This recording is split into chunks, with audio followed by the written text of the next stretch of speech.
Elmer and the Big Bird.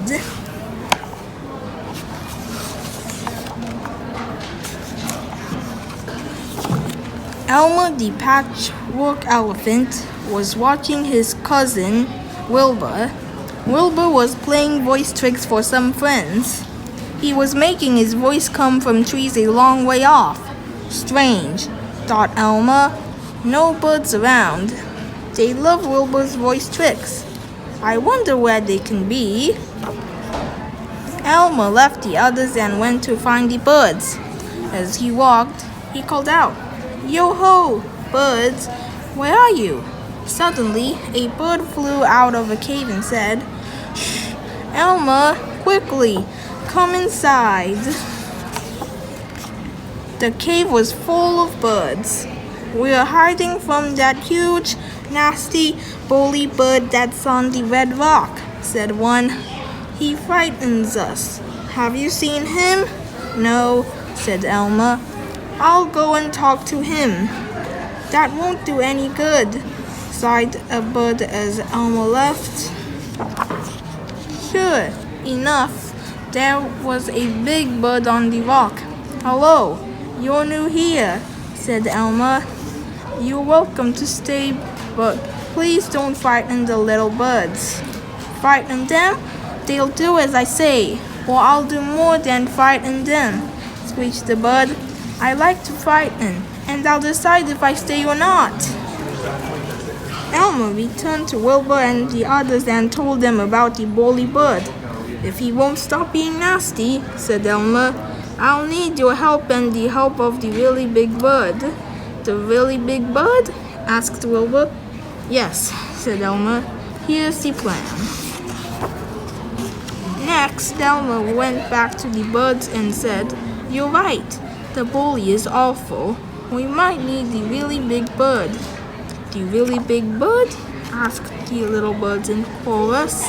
"Yes," said Elmer. He explained what he intended to do, and then said, "That bully gets one more chance. If he's still nasty, I'll call the really big bird." The bully bird saw Elmer coming. "Stupid elephant," he muttered. "I'll scare him." He dived straight at Elmer. Elmer hummed a little tune and pretended not to notice. The bird hurtled down, screamed, and, at the last minute, swooped up again to his rock. Elmer acted as if nothing had happened. "Are you all right?" Elmer asked. "You sounded frightened." "Frightened? Me?" scoffed the bully bird. "Fat chance." "Well," said Elmer, "the birds have a friend much bigger than you. Leave them in peace or I'll call him." "Bigger than me? Impossible," shrieked the bully bird. "Leave them in peace indeed. Call him. Go on, call him."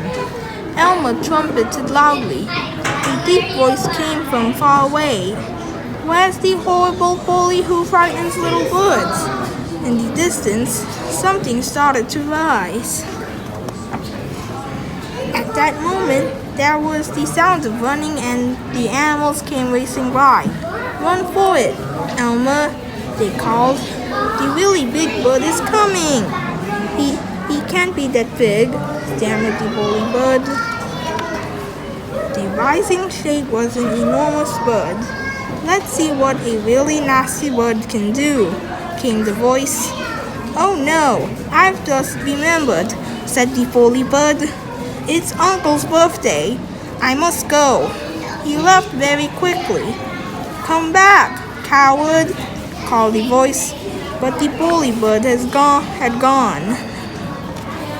The huge bird came closer, changed shape, and started to break up. It wasn't one bird. It was all these small birds flying closely together. Laughing happily, they began to land. Wilbur came out of hiding as the animals returned. "Well done, everybody," said Elmer. "I love the voice, Wilbur." "Thank you all," said one of the small birds. "Now we can live normally again." From the distance came the voice of the really big bird. That's what I call togetherness. Elmer laughed. Thank you, Wilbur. I couldn't have put it better myself.